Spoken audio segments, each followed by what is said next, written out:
102 tackles and 2 interceptions. I know that this might not be a full updated, I want to say, stat ratio. Shout out to DallasCowboys.com for this information. But I think he had more than 102 tackles. So it's not updated. But what I can just give you guys what I thought of LVE this year was the fact that he played his position well. He did his thing out there. And a lot of people forget about Sean Lee. So next year, what I want him to do is I want to see a sack by LVE.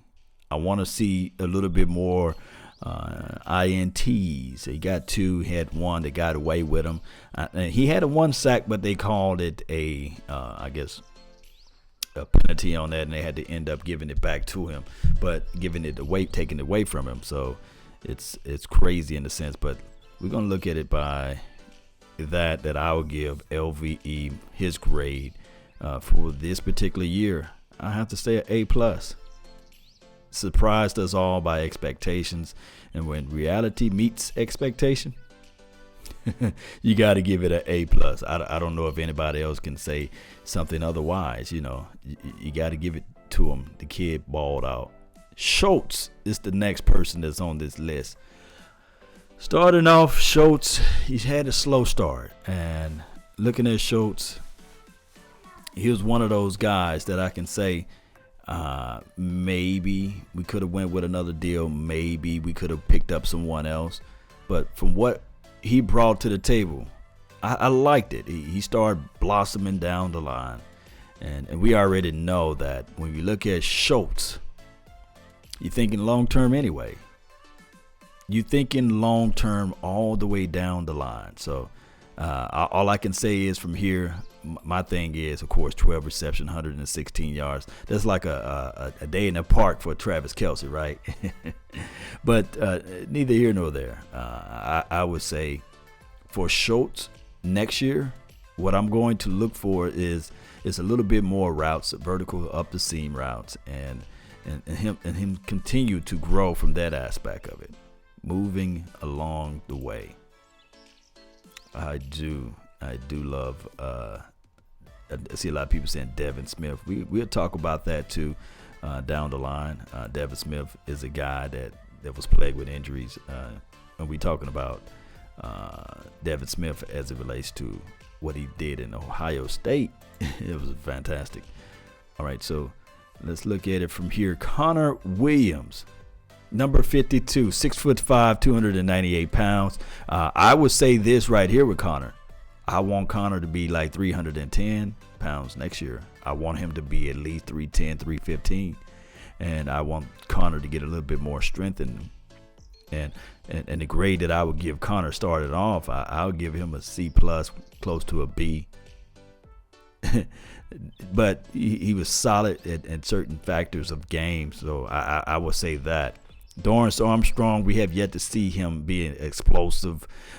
We have yet to see him make an impact out there, but this was his first year. Normally for pass rushers, defensive ends, it takes 3 to 4 years before they blossom. So with Dorrance Armstrong, we still have to put a placeholder on him. I would just give him a C+ grade for right now. From when he came into the game, he did his thing. So all we got to do now is see what he's going to do next year, see if he can patch up those experience that he got. Now, this is the thing. When you see Dorrance Armstrong out there, and we're going to have cause for pause, because now we got this aspect. Dorrance Armstrong out there, meaning that either Randy Gregory is not out there, or we going to have to figure out, okay, what do we need to do from here as far as the draft? Because to me personally, defensive end, we don't need that. We good. This guy right here can step it up. Chris Covington. So, like I said, I give Dorrance Armstrong a C+. Chris Covington, he played most of the special team. He was not active most of the games. It's still a development process, still a development curve with him. So I'm not going to give him a grade at all. He didn't give enough time and tape out there. So as far as a guy that what I was looking for, if you're going to draft the kid, at least be a special team hero, warrior. and he didn't do that this year. But that's another story another day. Shout out to Mike White. Mike White right here, number 3. Quarterback, 6'4", 224 pounds. Remember, we was talking about this with Mike White. With Mike White, will we see growth with Mike White? Will we see something down the line with Mike White? Will we see a guy that can elevate his game to the next level? Because we'll give him the pass for this first year, of course, because what we want to see now is during the offseason, during the preseason, we really want to see Mike White light this thing up. He got the arm talent, got the accuracy. Let's see if we decide to stay with Kellen Moore as the quarterback coach. Can Mike White step it up? I want to know your thoughts, Cowboy Nation. Can Mike White actually step it up, or is that a wasteful pick? Depending on the coordinator that we get, offensive coordinator. I know a lot of people are leaning more towards Conley from Georgia. Yeah, he seems like a guy that can step it up and help us out on the offense. But somebody told me he got his ass whooped against Texas.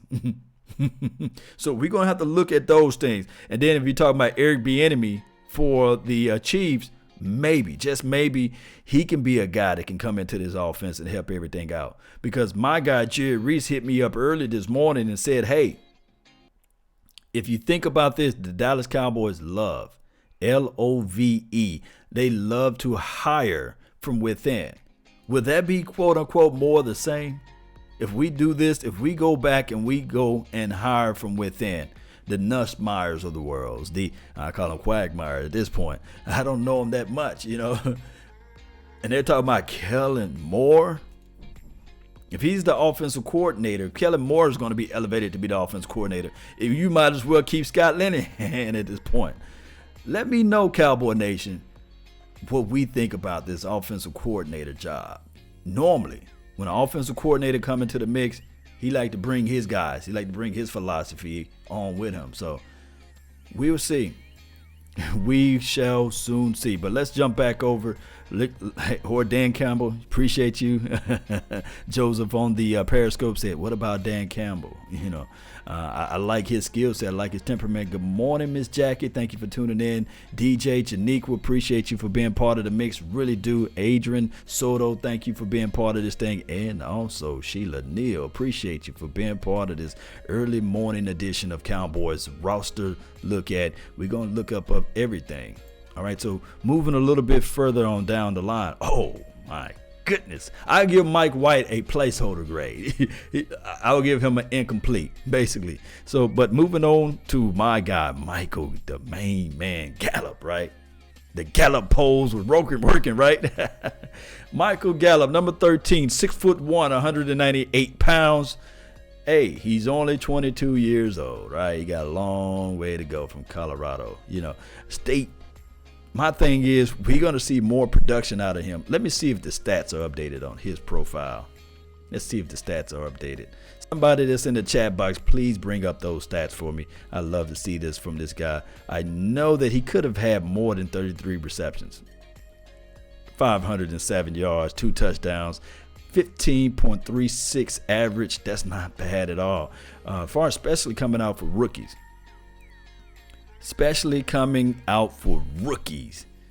That's not bad at all, Cowboy Nation. And this kid, he got a long way to go as far as total body of work. But I like what he exhibit all this season, all off season. I like the fact that he played through the. At one point in training camp, a lot of people was like, "Hey, he's the body catcher. He's Terrence Williams 2.0." But he corrected that. And then he showed that he can get the nastiness and go through traffic, catch the ball at a high point, pluck the ball with his hands. I like this kid. I really do. I'm not going to give him an A+ or anything. But for this year, I'm going to give him a solid B+. I really think that he stepped it up. And I think that the way he was able to, increase everything down the line, it could be the fact that Dak Prescott got a little bit better, or it could be the fact that the coverage was rolled to Amari Cooper's side. But to me, just to me, Cowboy Nation, I really like his upside. And Jackie Smith says the same. She said, I love Michael Gallup upside. I do too. The guy is going to be amazing. And I can't wait. This is a disclaimer right now.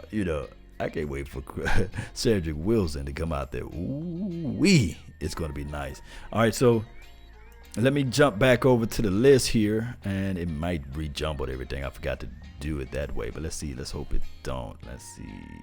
So going in order by rookies. Yeah, it flipped it around. Let's see if I can pair it back up. And come on, computer, work with me. Hail Mary. Run quick, C. It done messed up everything. All right, so it knocked my order off. Let me see where I was at. Okay, no worries. Ain't nothing to it but to do it. Bam. There we go. All right, so Leighton Vander Esch, I already told you I give this guy an A. So Adam Redmond, he came into the mix. This is his first year, right? And what Adam was able to do, he still was able to be serviceable that one game. Remember that one game? Even at 6'6", 300 pounds, center/guard down the line. A good serviceable guy that can come into the mix. Hopefully, next year we'll find his replacement, somebody else that can come in and help solidify that offensive line. But for right now, for what he did out there on the field, let's give him kudos. Let's give him some kudos. So I will give Adam Redmond. I would have to give him. Let's see. I'm not gonna give him a flunk. He didn't flunk out, Antoine Barbecue Woods, number 99, defensive tackle. That's on your mind. 6'1", 318 pounds. That could be questionable there because he got to be bigger than 318. I'll give him 325. How about you all in the chat box? Do you give Antoine Barbecue Woods 325 pounds opposed to 318? My thing is with him, he went beyond my expectations. Antoine Woods was one of those guys that I can say just blossom with Rob Marinelli's scheme. Blossom with Rob Marinelli techniques and the way he exploded. To me personally, when he was playing for Tennessee, I was sitting there saying to myself, the burst is there. The disengagement is not really there. He get gobbled up when he get two combos and get double teamed or what have you. And playing when in the 3-4 defense, he disappeared. But coming over here to the 4-3 with Rob Marinelli, man, guys, number 99 gets an A. Janiqua said, number 99, Antoine Barbecue Woods. Guys, what you guys give the human law? Y'all give him an A? Oh, man. All right. Now, this is what I'm going to do for him. All right. I'm going to grade on a curve, okay? I'm going to grade on a curve. Okay, against the pass, on pass pro defense, or what have you, I'll give Antoine Barbecue Woods an A. Okay? Are you happy? I give him an A. But dog it against the run, I'm going to have to see a little bit more out of him. I'm going to have to see a little bit more out of that human log. So it's still a good grade. Don't crucify me, Cowboy Nation. He's going to get a B. Needs to improve. He's going to get a B against the run, A against the pass, okay? Can we settle for that? Can we settle for that, Cowboy Nation? A+ against, as Francisco says, A+. Okay. Woods played well. Nicholas Gracia. Okay.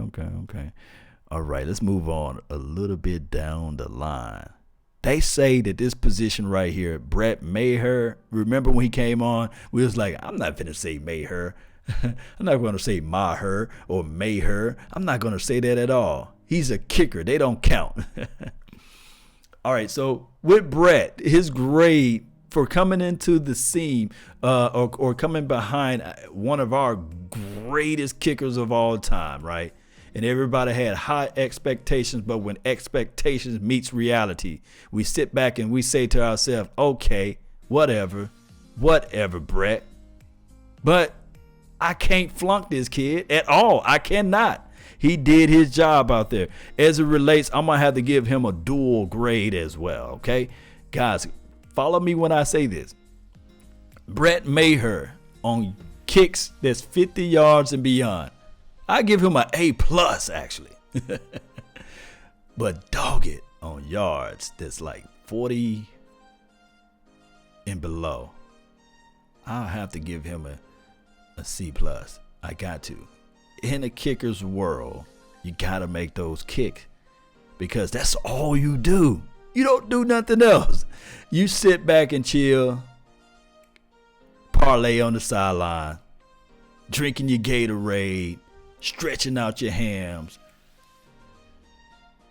Then you miss a kick? No. Everybody else got blood out there, right? For any kicks that's below 40 yards, right? But if it's 45 and beyond, 48, 49, anything beyond, A+. So you add those together, you get a B. So I would put Brett Maher right in the middle. Now, this is the thing, Cowboy Nation. Do you bring him back next year? I would say no. You don't bring him back without competition, meaning that you have to go out there and find some other kickers and see if he can outperform and outkick those other kickers. He got to earn every play next year. Off season, Oxnard, we're going to be out there. We're going to be looking at the kicker matchup. Normally, when Dan, the money man Bailey was out there, we never even paid attention to the kickers for the years that he was out here. We never paid attention during Oxnard. We say, is Dan okay? Nah, we ain't even worried about Dan. We evaluating the other things. But this year, 2019, if you know what I mean, that rhymes. We're going to be looking at the kickers competition. All right, moving on down. Randy Gregory. Oh, man, he had a good year, right? Not a great year, but he had a good, solid year. This is what this guy needed. Number 94. Let me talk to you guys. Number 94 needed this year more so than anything. He needed this type of year to be able to elevate his game, to let people know that he can be a dominant pass rusher. He can be a guy that can elevate this team and things like that. To me personally, I would give Randy, I like to give these split grades all of a sudden. I like to give these split grades. As far as what he was able to accomplish off the field, to get his mental capacity together, I will have to give this guy an A+ in that category. Off the field, A+. Because people fail to realize there's stories within the stories.